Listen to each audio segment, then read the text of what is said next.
Join me, 48 Hours correspondent Erin Moriarty, on my podcast, My Life of Crime, as I take on true crime investigations like no other. This season, I'm looking into the labyrinth of crime and secrets within families.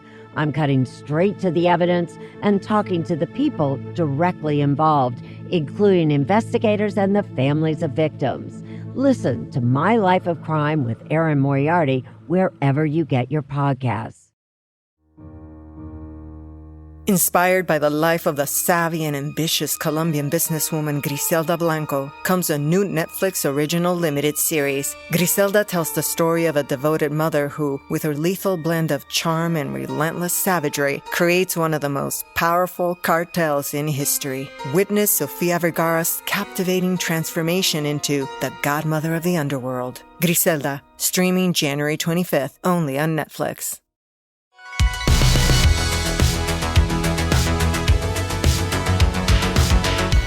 Welcome back to another episode of No Waco. This is your host, Debbie. Welcome back to another episode of No Waco. I'm your host, Debbie, and as you guys can see, we're here with a very special guest. Go ahead and introduce yourself. My name is Floetic Desire. I am a poet and rapper here in Waco, Texas. And you brought a special guest with our special guest. I did. I keep him with me everywhere I go. My son, Nazir Hampton. Mm-hmm. Well, excuse me. I'm sorry. Nazir, the YouTuber. Ooh, there we go. He's smiling ear to ear. So what brought you to Waco, or are you a Waco native? YouTuber. You're a YouTuber. Yeah. Let's go, baby. I am a Waco native. Mm-hmm. I was born in Waco, not raised, but I was born in Waco.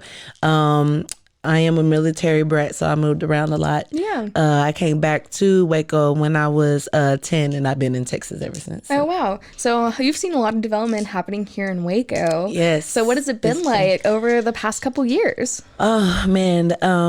The change is definitely real. Mm-hmm. To see new restaurants, to see old buildings, old hoods get torn down and, rebuilt. And it's bittersweet. It's definitely bittersweet.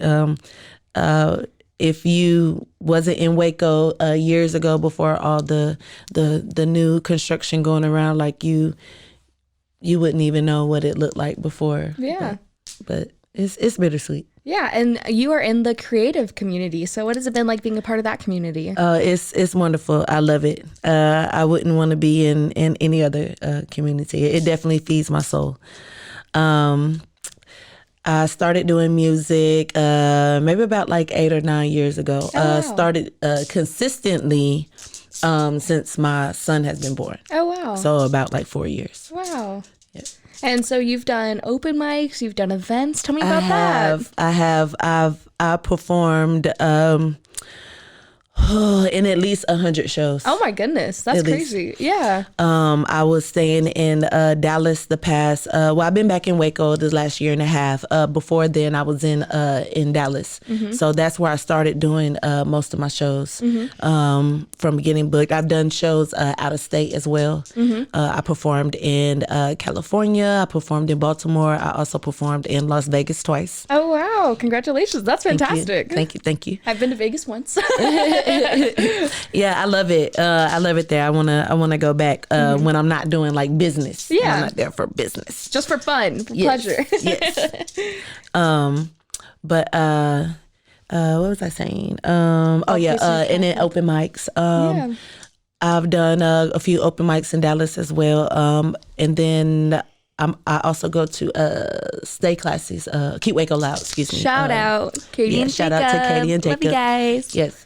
I go to the Keep Waco open mic on Mondays. Yeah, that's fantastic. So how have you developed your style? So you're a rapper, but also it's like a very poetry based and very, emotional, has a lot of feeling behind it. Tell me about that style. Yes. So how I started rapping, I actually started rapping by rapping my poetry to beats or 2 instrumentals. And that's how you came up with your name, Floetic, right? Floetic, yes. Yeah, tell me about that. Yes. So Floetic is just basically my poetry always flowed to me. Ever since I was little, it was never hard for me to write poems. Yeah. Even my classmates, like in English, in literature or whatever, even my classmates would ask me, "Hey, can you write my poem? You like for me?" I even had one year, I don't remember her name, but I already graduated high school, but she was still in high school, and she followed my poetry. And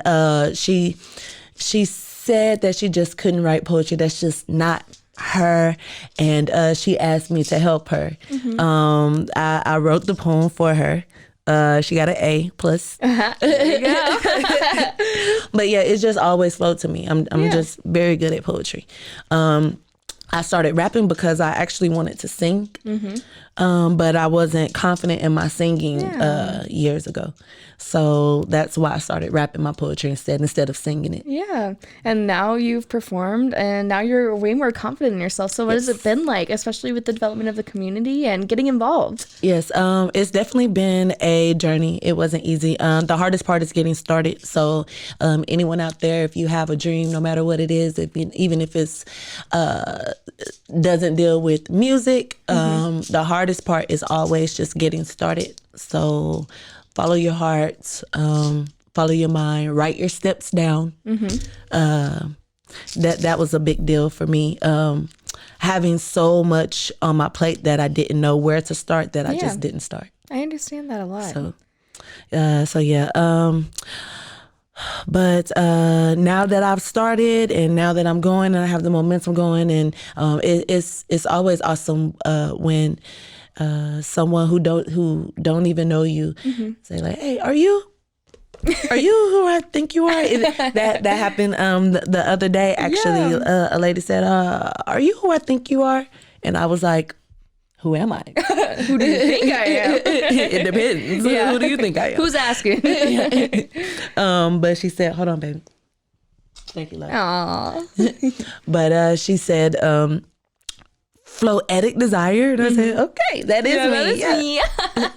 So it's always great when someone recognizes you because of a poem you did or because of a song you did. So. Yeah, and I assume that it really is like a personal connection and can help, again, bring together the community. Yes. And now you've been doing this so long, people can get in touch with you, and actually you have perform at events and do stuff like that as well, correct? Yes, baby. Yes. Oh. Yes, performing. I love performing. Every time I'm nervous, and even though I perform so much, each time it's like performing for the first time. Yeah. But I always try to remember what my mom told me years ago. It was a second round of a competition. It was Master of the Mic competition. Shout out to Callie D in Dallas. But it was a Master of the Mic competition, and it was the second round. The third round performers were going to California. So I really wanted to go out there. And it was very nerve-wracking for me because at the time I didn't have the following that the other competitors had. Yeah. So I probably had 4 or 5 people like show up for me, if that. Yeah. While they had like a whole crowd. Wow. So I was very scared, and I called my mom right before, and I told her, I said, "Oh, Mama, I'm so scared. Like, you know, I feel like Eminem on 8 Mile. Like I gotta throw up.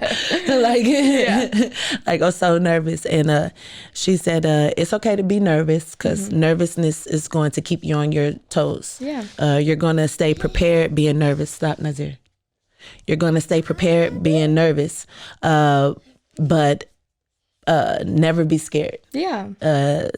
Being scared is the devil trying to distract you. Wow. So never be scared, but it's okay to be nervous. Yeah. So I try to always remember that now. Yeah, and now you're starting your own business. So Yes. going through that. So tell me about that process. Yes, I do have a business.